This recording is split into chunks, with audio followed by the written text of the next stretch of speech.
నేర్పిస్తాను అన్నమాట. ఓకే, ఇప్పుడు హ్యాండ్ ఇలా పట్టుకోమన్నది, ఎవరు పట్టుకోమన్నది? ఆ బ్రెయిన్ చెప్పింది పట్టుకోమని.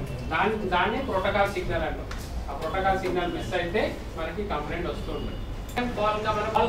క్వాల్కమ్ స్నాప్డ్రాగన్ సప్లైన్లో పెట్టుకుంటాం. అప్పుడు మనం ఐసీ వేసేటప్పుడు సక్సెస్ సప్లైన్లో పెట్టుకుంటాం. దానివల్ల ఏమైందంటే ఒక్కోసారి మళ్ళీ ఐసీ కూర్చునేటప్పుడు ఒకదాంతో అనుకోండి ప్రాపర్గా కనెక్ట్ అవుతుంది. అట్లానే ఒక బాల్ కొంచెం హైట్ కూడా తక్కువ ఉంది, హైట్ వచ్చింది మధ్య. దానివల్ల ఏమైందంటే మొత్తం కట్ చేయాలి. ఓకే, కట్ చేసేటప్పుడు మెల్లగా కట్ చేయాలి. చూసుకోండి ఇక్కడ